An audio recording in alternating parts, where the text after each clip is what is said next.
Ya, selamat sore Smart Listener. Senang sekali hari ini seperti biasanya di hari Senin saya kembali menjumpai Anda dalam program Senin Inspirasi. Smart Listener, setiap hari Seninnya kami menghadirkan orang-orang hebat yang mereka berjuang memulai usaha mereka dari sangat kecil sekali hingga bisa menjadi usaha yang dapat diandalkan. Nah, kali ini di Senin Inspirasi kita dengan tema Jadi Wirausaha Muda, Siapa Takut? Bersama saya Priscilla Rini dan telah hadir di studio saat ini salah seorang entrepreneur juga, yang mana kalau tadi dari judulnya aja Jadi Wirausaha Muda, Siapa Takut, berarti orang ini masih muda ya. Nggak sangka di usia yang sangat muda sekali dia sudah memiliki banyak sekali usaha yang sampai saat ini boleh dikatakan cukup berhasil. Gimana kisahnya, bagaimana mengawali usaha ini? Langsung saja kita akan ngobrol dengan Dudu Sadoro. Nah, kita sapa terlebih dahulu untuk edisi hari ini di 14 Maret 2022. Selamat sore. Sore, Dudu. Neng. Sore. Iya. Bersama saya Priscilla di sini. Oh, iya. Priscilla. Nantinya kita mau ngobrol mengenai banyak sekali usaha yang dibuat oleh seorang Dudu. Namun banyak yang mungkin smart listener di sini belum tahu siapa sih sebenarnya Dudu ini. Nah, boleh diceritakan sedikit nih.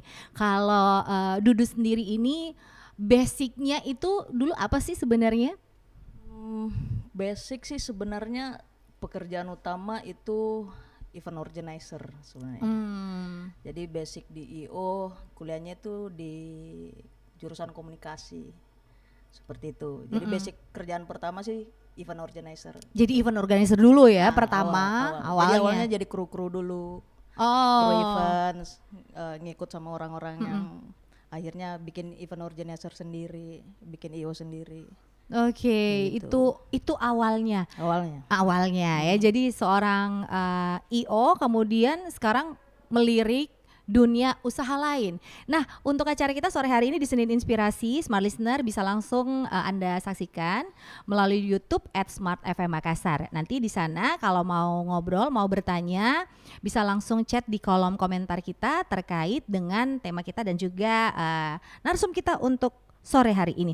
Nah, basicnya dari seorang event organizer. Yes. Kenapa kemudian tiba-tiba banting setir untuk jualan? Nah, untuk perlu diketahui smart listener, Dudu ini saat ini memiliki 3 usaha ya. 3 usaha lain. 3 usaha lain ya. Di samping usaha event organizer itu tadi ada 3 usaha lain. Yang pertama itu adalah ayam geprek 88. Ayam geprek 88. Kedua Silver Fox Barbershop. Barbershop, cukur-cukur ya. Cukur-cukuran. Barbershop. Dan yang terakhir si Tauban ini. Tauban. Tauban. Kenapa sih dari IO langsung banting setir, kayaknya saya mau usaha lain deh?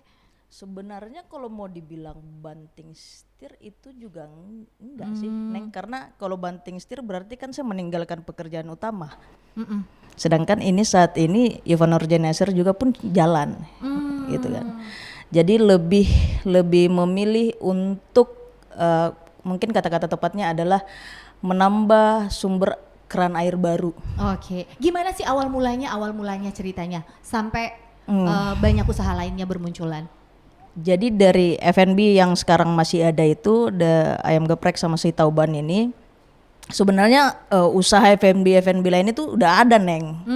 Jadi dari awal saya menjadi kru event, belum punya IO sendiri, itu saya nyambi jualan F&B juga. Jadi kayak jualan saya dulu pernah ada namanya biskuit goreng. Biskuit goreng. Zaman-zamannya Oreo goreng itu. Oh iya benar. Itu ikutan jualan juga di situ. Ikutan jualan juga supaya untuk bantu-bantu biaya kuliah, gitu kan. Waktu itu jualannya cukup sukses juga. Kalau sukses mungkin barangkali sekarang masih ada ya. Berarti salah satu project trial. Oke, trial and error lah. Lalu? Terus saya sempat jualan sate Taichan 88. Oke, jualan sate juga. Terus saya pernah jualan nasi kuning Bagadang 88. Oke, Nah, jadi sebenarnya kan kalau di event organizer sendiri itu kan kalau mau dikata penghasilan itu kan nggak pasti ya. Iya benar. Jadi terkadang kita ada event order, ada kadang sebulan ada 5 atau 6, Kadang sebulan nggak ada. kadang sebulan nggak ada, gitu kan. Jadi saya mikir nih gimana caranya untuk penghasilan saya tiap bulan itu ada, karena kan pengeluaran tiap bulan manusia kan tetap ada walaupun Iya. kita gak berpenghasilan kan, kayak umpamanya bayar listrik, bayar air, itu makan pengeluaran dan tiap lain-lain bulan, gitu kan. Jadi akhirnya saya mikir apa nih kira-kira yang bisa nutupin biaya hari-hari. Oke. Nah, gitu. Akhirnya jualan lah F&B, gitu, jualan F&B dan lain-lain. Nah, sampai akhirnya yang bisa awalnya akhirnya bisa si Tauban sama si Geprek ini bertahan karena ya dari usaha-usaha sebelumnya juga yang mati ini. Maksudnya dari si Taichan ini. Taichan ini kan kebetulan dulu kan mempunyai customer yang lumayan gede. Lumayan banyak ya. Cuman bukan banyak sih, cuman satu orang, cuman gede nih orang. Oh oke. Bapak Gubernur SYL dulu. Oh, oke. Nah, jadi Pak YL itu suka sekali sama produk sate Taichan ini. Jadi kadang kalau ada acara hajatan di mana di gubernuran kayak gitu, order sampai itu hari yang paling top ya. paling top itu dia pernah order 17.000 tusuk sate. Banyak dong. Iya. untuk acara 17 Agustus. Kan itu kan 17 Agustus kalau di gubernuran itu kan dia open house kan? Iya betul. Jadi dia manggil rakyat untuk masuk. Nah, jadi bayangkan Nen 17.000 tusuk pada saat itu di order H-4 lah kalau nggak salah. Jadi itu tetangga satu lorong saya panggil semua untuk nusuk sate. Jadi akhirnya memberdayakan tetangga ya Iya, waktu itu. akhirnya membuka lapangan kerja. Iya benar. Iya, nah keuntungannya itu saya selalu percaya bahwa keuntungan itu nggak perlu harus kita habisin langsung gitu kan. Kita perlu investasi. Oke. Nah, jadi keuntungannya itu saya pakailah modal untuk buka ayam geprek 88. Oh. Jadi saya nggak betul-betul nggak ngambil untung di situ untuk dinikmatin, nggak. Saya langsung buka ayam geprek 88 itu. Oh, itu strateginya ya. Biasanya itu kan kebanyakan orang kenapa usahanya langsung stuck karena begitu. Ada untung langsung foya-foya. 2000 langsung disko. Nah, Itu, bener kayak banget. gitu kan. Iya. Jadi itu ya. Jadi abis dari situ langsung Putar. buka ayam geprek 8. Kenapa nggak mempertahankan si Taichan tadi nih? Jadi awalnya Taichan ini tetap ada. Jadi Taichan sama ayam geprek itu satu venue satu tempat. Oke. Nah, cuman nggak tahu ya, mungkin barangkali ya bukan takdirnya ya.